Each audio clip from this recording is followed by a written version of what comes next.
Hello, hello, and welcome back to Bearing Birth, a birth story podcast highlighting the emotional impact of birth, the immediate postpartum period, and the years beyond. I'm Sophie, a perinatal mental health therapist. And I'm Jordan, a doula specializing in postpartum support. Today we have a very special part 2 with Janelle Grizzard, the owner of Luna Wellness, a bodywork and acupuncture clinic in Portland. If you haven't listened to part 1 with Janelle yet, definitely go back and listen there first so you don't miss hearing about her pregnancy and birth experience. In part 2, we dive into Janelle's postpartum experience, including a bit of a scary moment that sent them to the emergency room and what it was like to readjust to parenting after experiencing something so scary. Content warnings for this episode include latching struggles, being rushed to the hospital with a newborn just days after birth, feelings of failure, feelings of rage, and the PUPPP rash. As with other episodes, while we talk about things that are challenging, it really is a story about finding your power as a parent and learning that even in the most difficult moments, trusting your instincts will go a long way. It really was such a sweet conversation, and I think the ending was really powerful. All right, please enjoy part 2 with Janelle.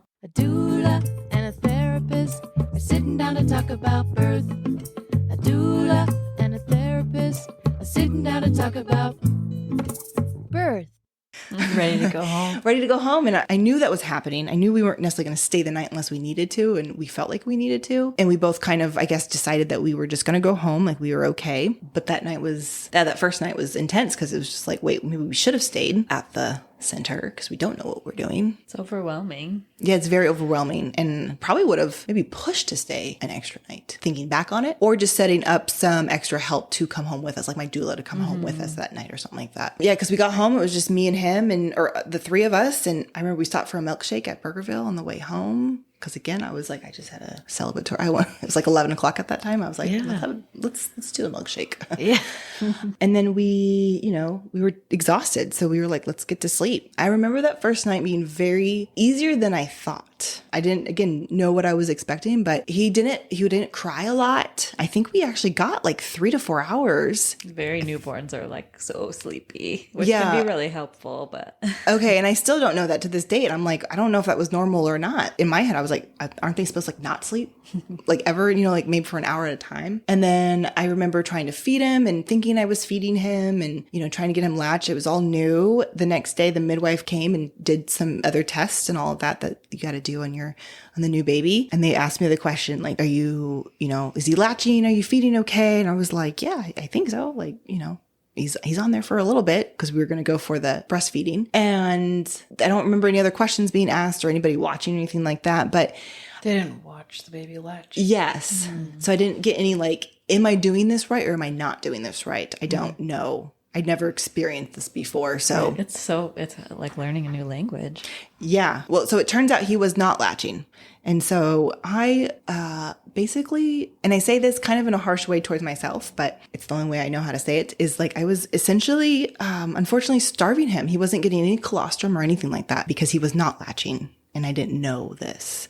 And so, those first 3 days were a blur and we didn't really know. And it was like 2 days. I'm not quite sure. But I just remember the one warning that somebody had told me at some point is like, if your baby starts getting blue around the mouth, like that's some serious stuff. So yeah, probably 2 days after we brought him home, 2 or 3 days after we brought him home, he started turning blue around his mouth. And so that was like freaking, we had a doctor's appointment, I think the next day, and we called and we said it and they're like, oh, brought him in a little bit earlier. And then it quickly transitioned into this like totally different experience because then we had to get rushed to the hospital and we were still processing. Yeah, that's scary. Yeah, it was really scary. I remember we lived next to a Target. And so I remember like maybe the day after or 2 days later, it was a beautiful April day in spring. And I remember like, let's go for a walk. And Brenda was like, are you sure? Like you just had a kid yesterday or like 24, 48 hours ago. And I was like, no, it's too beautiful for me to like, and I probably would have wanted to stay inside now, knowing just like, I don't know why I thought I would want to take my newborn out, but I just remember being like, I need to get outside and get some sunshine in my face. And in April, you can't like dismiss those days. And for some reason, we just went there because it was like around the block. But I think back to all the things that we didn't know how to do or if it was the right thing to do or should we have done it? Like, I don't know, probably not. Should I have had my doula watch my breastfeeding? Probably. You're so hard on yourself. Yeah. I still am. Those thoughts too. Like, should I have done this or yeah. Well, there's so much that there's no way you could have known. There's like hundreds of things that you don't know until you figure it out by doing it. Or something happens and you're like, oh, right. I missed that. Right. So ideally you have people automatically checking in about those things. I've had clients in a similar situation to you that were so hard on themselves because They didn't know. they just didn't realize that they weren't giving their baby enough food in those first few days. And that's very common because you're figuring out breastfeeding, your milk doesn't come in for a few days. And sometimes you go in and they're like, you're doing everything right, when in reality it's not working and they don't catch it. Yeah. And so you're not alone. Yeah. And you didn't do anything wrong. But it's such a big, scary, important thing that it's impossible not to be hard on yourself about it. But how could you have known? Your providers were there, you know? Yeah. It was probably not until like 3 years later until I started seeing a therapist that she was like, you went through, you know, a traumatic thing. And I never like really saw it that way. And then obviously like a relationship too, I think it was like the pivotal moment of why I became so, you know, I can only imagine a parent gets like this to a certain extent, but from my experience, I became like so overly dramatic with making sure that he was okay. Because that first, you know, week when you're thinking like, I don't know if I'm doing it right, like going from the get-go of like, I wasn't feeding him. It's not really how it went down, but that's the story that I'm like sticking to, and it's hard to get off of it. But it was probably not until like 3 years later realizing like, oh, this affected so many different things rather than just like, you know, after the initial of like, okay, he's okay. We had to get rushed into the ambulance. That was my first time in an ambulance.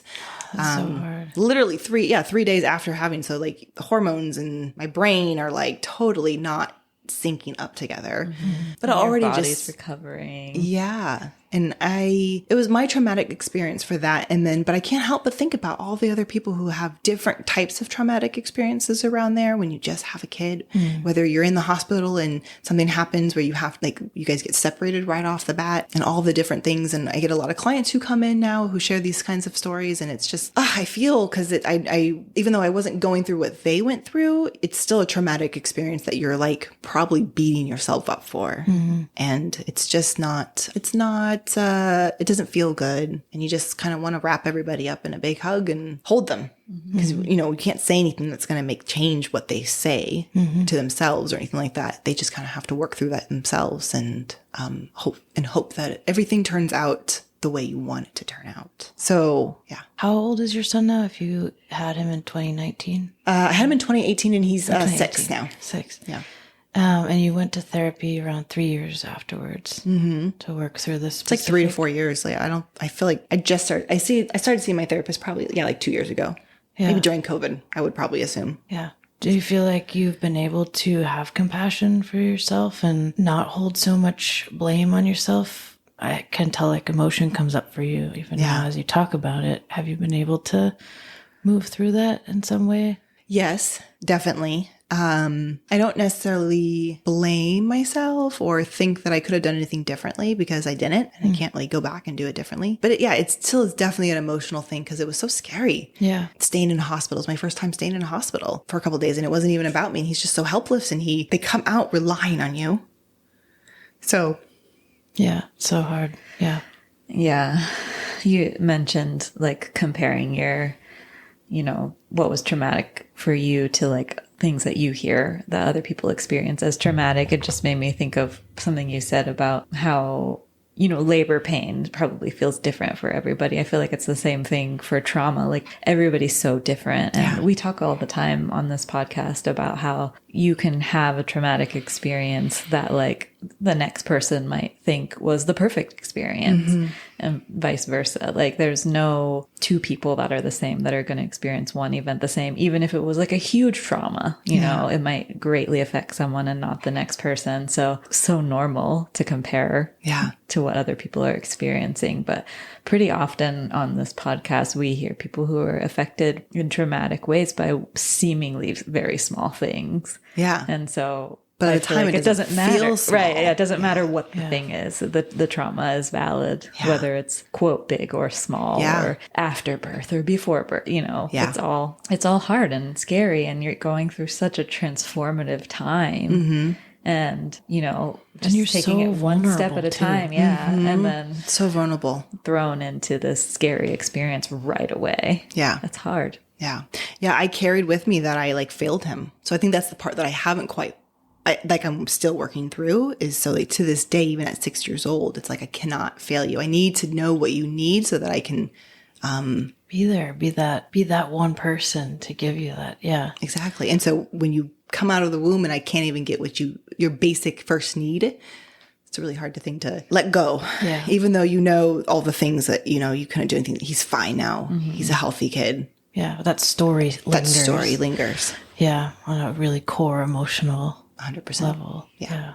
And I don't know if it will ever go away, especially as a parent who, you are responsible for this person, even after they are, older, they don't need you necessarily. I don't know if that will ever go away, that feeling of like, I have to be that. And then blame yourself if something does happen, even if you weren't there or whatever. It's just you can't have that control. You can't have that totally control outside of you now. But it's one of those things where like, you have to learn that for sure. You have to learn that as you progress in your parenting role every stage, because obviously every stage needs every age stage needs a different type. Yeah. It's always changing. It's always changing. Yes.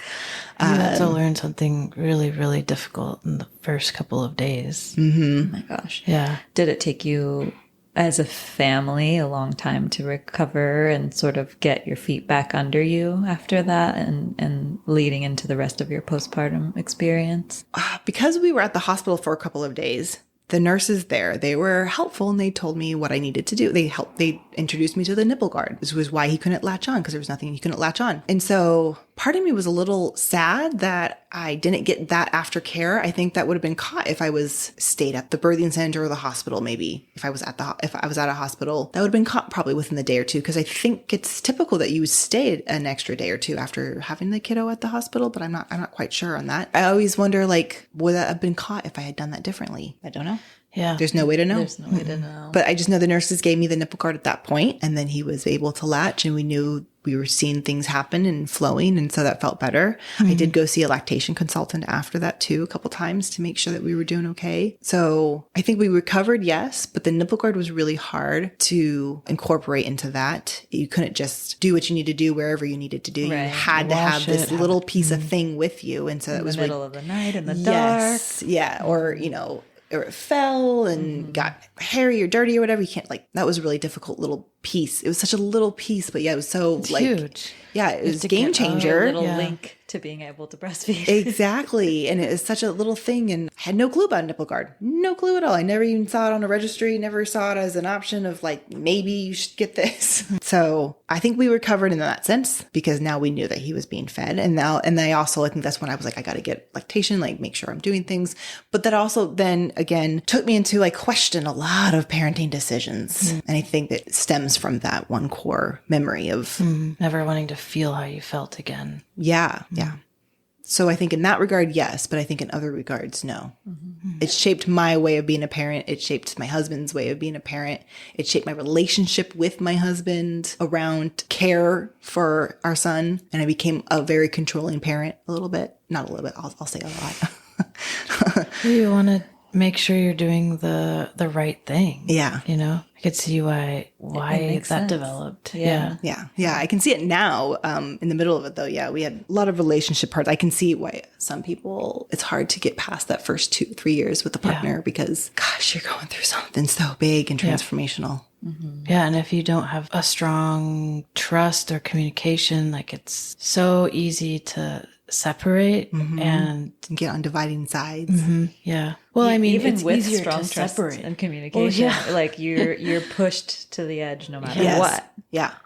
Yeah. And so you have to yeah. choose to Work through it. And that takes effort. And Yeah. effort that you may not have because you're Yeah. Or energy. energy. Right. Yeah. That's what I mean. I do remember we went to a sliding scale couples therapy probably when he was like that same summer. Because, yeah, it was like quickly into it. We were like, this is hard. Well, that definitely helped us, stay where we're at. And it was a short amount of time, but it was a definitely like needed time. Yeah. After those big like life moments, getting some outside support. yeah. What was it like coming home and after you did come home from the hospital and you were able to find a good latch and things were flowing? and you were able to feed him. Did it feel like you could start again or? Well, I mean, yes, great that we were breastfeeding, but my body actually started to, I don't want to say reject it, but I started breaking out in hives. Oh. My whole body would break out in hives. What were they called? Did you have I don't remember. super long? I had hives too for 8 weeks. How long did you have them for? Probably about a month to 2.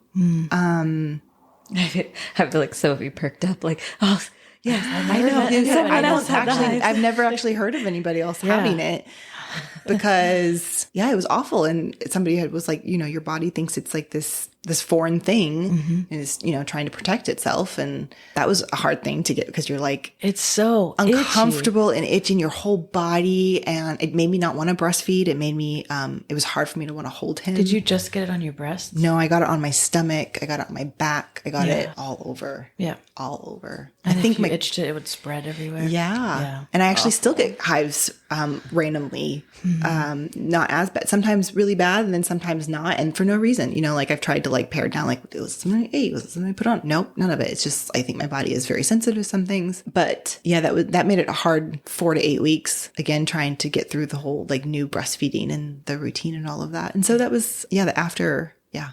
Yeah. Did you have like anger and rage? Yes. It's not pleasant and you're mad that you have to go through this. Yeah. I would just stand in the shower like yelling because it was so itchy and the hot water felt so good and it's the only reprieve that you can get, but you're not supposed to put hot water on hives because then they spread and there's nothing that you can really take to soothe them. You just have to get through it. It's my doula actually, I want to say it was my doula mentioned, oh man, it's like this soap that was made way back in the day and it's a black bar. Wish I knew charcoal soap or something. I'll have to look it up because that actually did help. It was just like a basic soap that I got at a store. I think I had to go to like Natural Grocers or something for it, but that did help. It was like not an everlasting, long time lasting thing, but when you're in that shower and you're like rubbing it all over yourself, everything. It was a very specially soap that you don't see it a lot, but I'll have to look up the name because I can't remember. I feel like it was like some kind of charcoal soap, but yeah. They also recommended oatmeal. Yeah, baths, oatmeal. Yeah, and then this. But how do you do the oatmeal in the bath you without have to get like so much oatmeal? And then like you drain it, you got to clean it afterwards. I don't want to do all that. They now make lotion that's like for eczema that has like oatmeal in it. And I know that can help, but because I've had pretty bad itchy rashes too, but not from the same reason. And so yours came from the breast milk too? Well, it started the day that I went to go get induced. So that's what started everything. It's probably like hormone a chemical. shifts. Yeah, some kind of chemical that gets released. And then it stayed for about 8 weeks after. And that was the worst part of everything. And then you don't know, people don't talk about that. Yeah. PUPPP's rash. Like you said, you did. PUPPPS. 4 P's at the end. Yeah.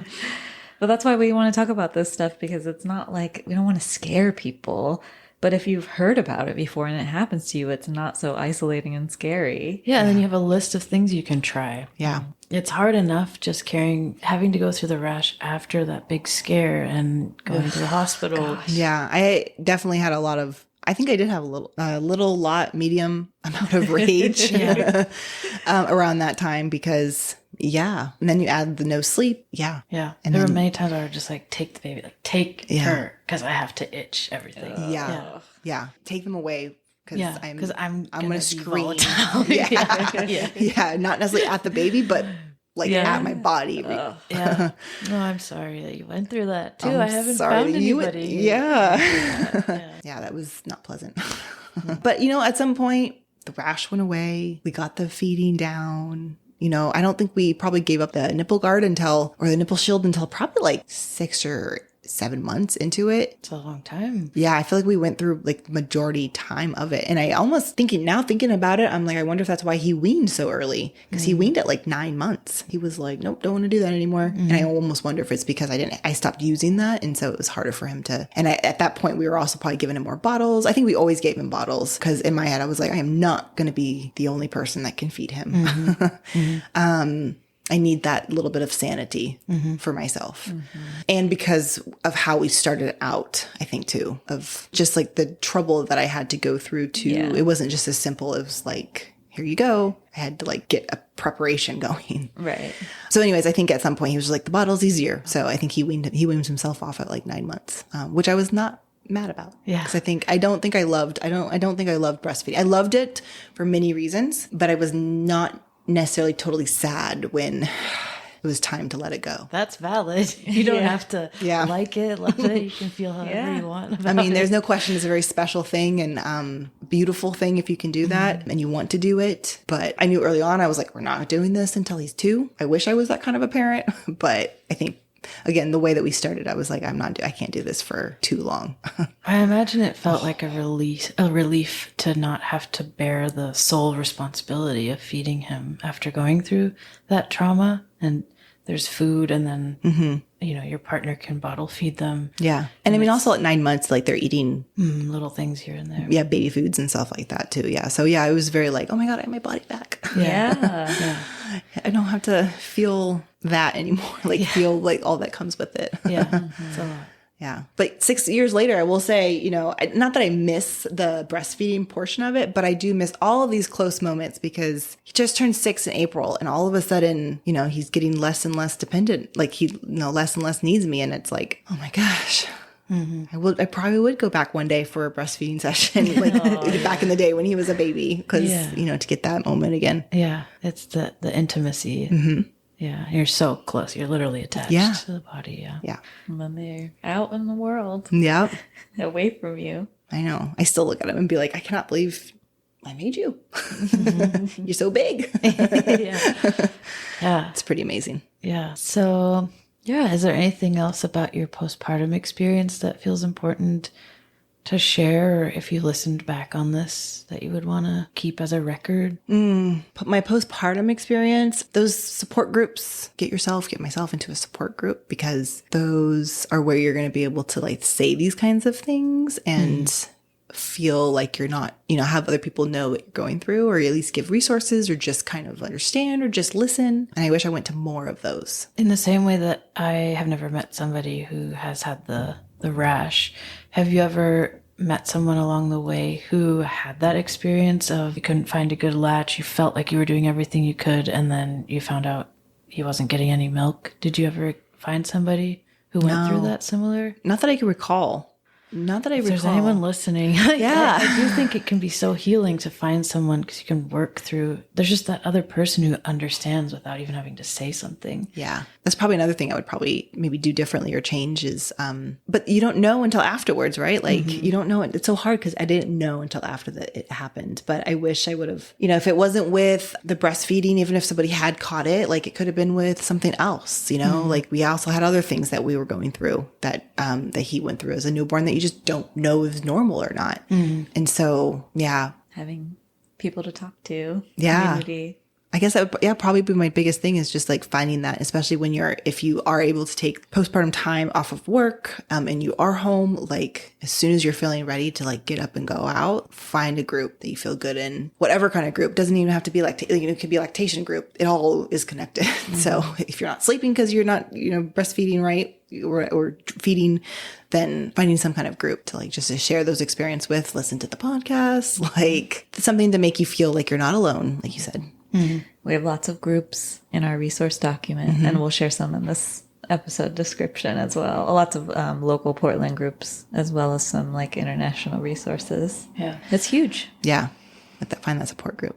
And then during pregnancy and during the birth, like trust in your gut as much as you can. Yeah, that's actually one of our last questions that we ask everyone is, what is some advice you would give to someone who's about to give birth? Trust in your gut. Yeah. Trust in your gut and going with as much as you possibly can, getting insights and getting advice and taking it all in. But in the end, sitting with that advice, sitting with what you're hearing and what people are wanting you to do and all of the things, but then ultimately trusting what your body's saying. If your body is rejecting something that someone has said, and you can feel it in your body, you can feel that like, I don't want that as much as I want this other thing. Or yes, I'm scared that I should be doing that, but your body and your baby knows, the path that they want to go on. It may not happen that way, but at least go with your gut as much as possible. Sound advice. Yeah, I'm thinking about, I want to bring some closure to the trusting your gut part, because you trusted your gut with going into your birth experience and trusted your gut with going into your feeding experience, and they were wildly different, like the end result. And I wonder if you had any challenges trusting your gut after what happened with feeding your son. And it sounds like you were like, yeah, like someone else is telling you, yeah, you're doing a good job, and you're like, yeah, I'm doing it great. So like, I'm just frustrated for you at the time back then. Did it impact your ability to trust your gut going forward? And did it take away from the strength and wisdom that you had in trusting your body going through your birth and labor? Like, were they these two big things that were kind of taking up a lot of space together? And like, how do you integrate those two things now? Oh, it did affect that trust in my gut, because those first couple of years, because before it was just like, he wasn't here yet. So it was still just like me, like trying to figure out like, how can I get through this process of birth? But after he came and I so quickly took on that story of I failed him, I definitely second guessed myself on a lot of things. And I probably still do now, but I'm learning as a new business owner in general, and as he gets older, that you're gonna make the wrong mistake, or you're gonna make the wrong choice sometimes. And as much prep, all you can do is like prep and make the most sound choice if you're coming across something. If you can, get the information and then make a decision. Mm-hmm. Yes, trust your gut in that way too. And I think I'm relearning how to trust that piece of myself. But definitely in those first couple of years, it was probably non-existent almost. Like I was like recording everything. I was reading so many books. I was trying to intake. I was trying to get what other people did. Like hyper vigilant about everything. Yes. That's a really good word for that.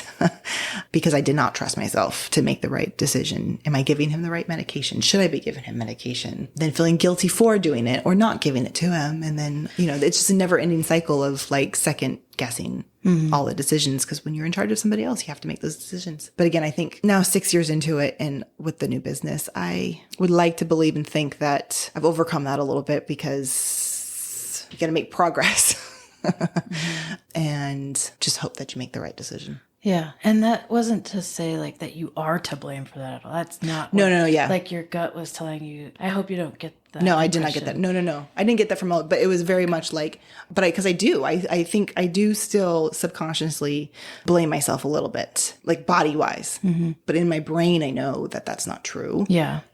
But yeah. And going into your business and everything beyond that moment, like your gut has so much wisdom because and but I think it's an ongoing battle, quite honestly. I think that you're going to go through a lot of different life transitions that are going to like make that second, or your trust in yourself flatten and have zero. And then you're going to be like, I got this and I know everything and I'm really like confident. I think I'm learning that that's just kind of like how life, like that's always going to be there. Right. Yeah. And just like continuing to pay attention. Yeah. And like listen to what you are able to listen to internally. And, even in that hard situation, like, yes, things didn't go how you wanted them to, but you also had knowledge that you prepared yourself for ahead of time.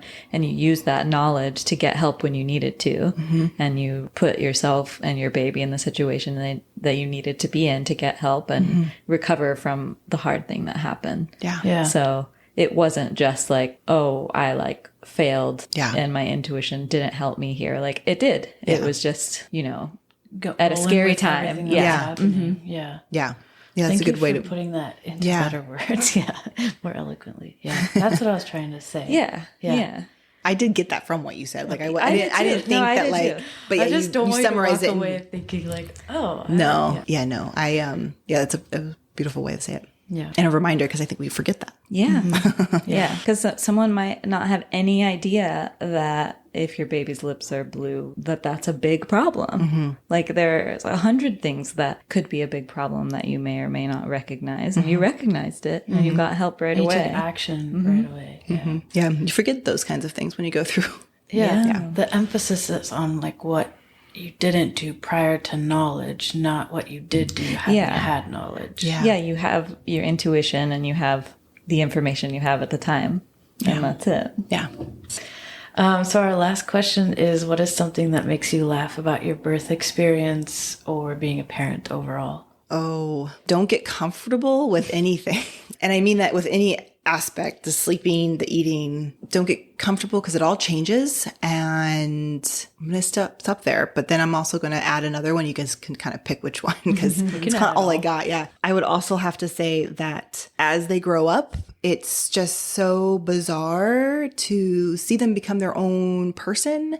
I absolutely love that he can bring me back into the now because I'm such a wanting to be in a present moment. But as an adult, it's really hard to be there in a consistent place. But kids are always there and he just makes it a little bit more light.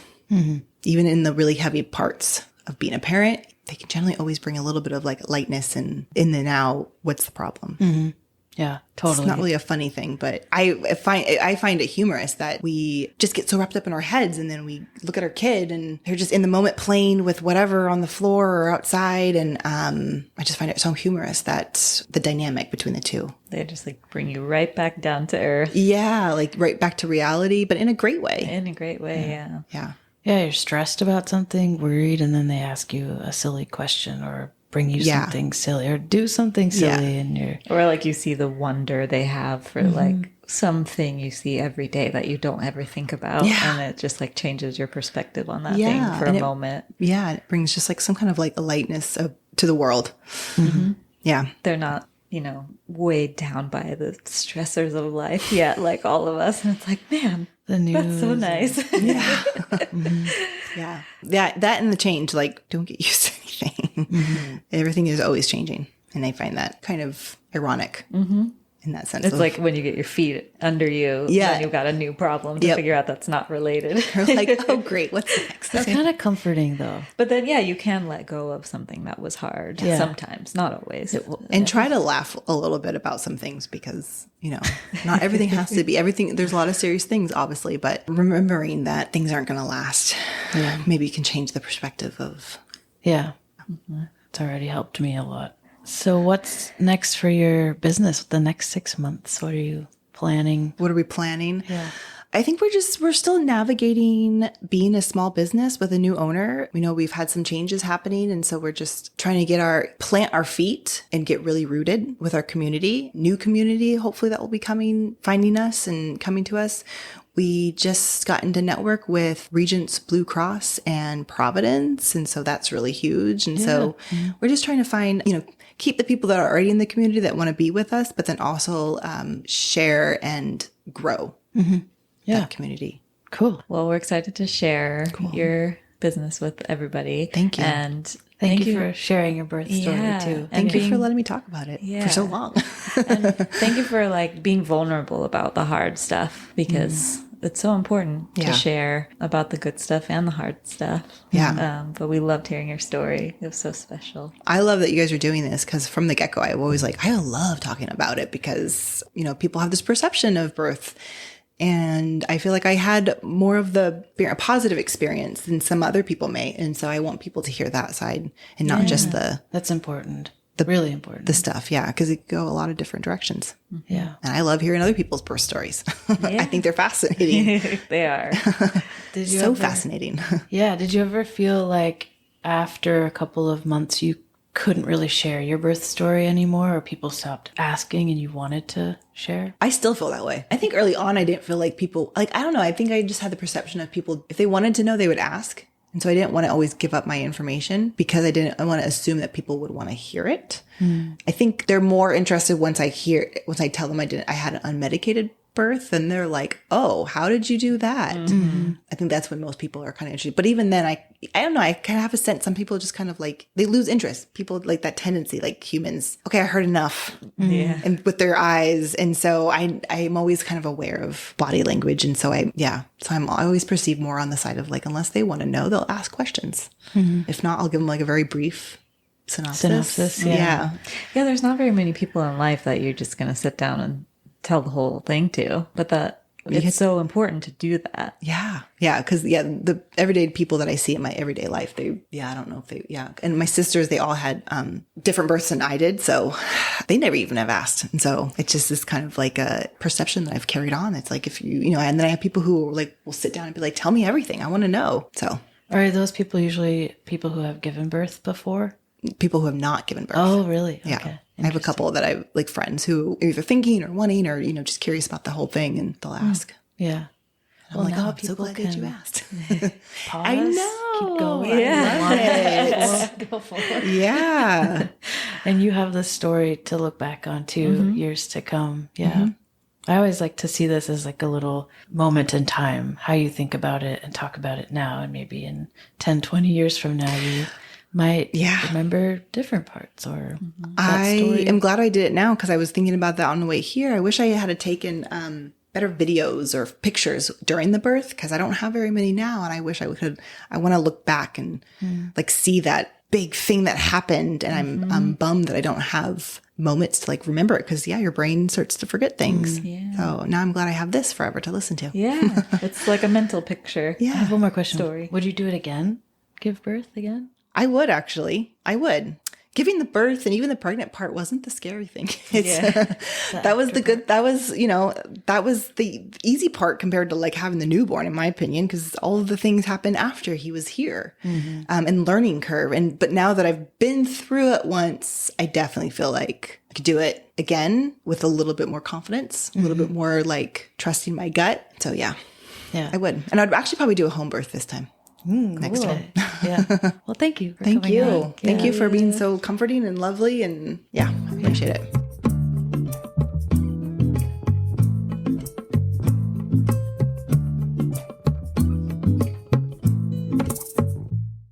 Bearing Birth is available on all major podcast streaming services. We invite you to subscribe as well as follow us on Instagram at Bearing Birth Podcast.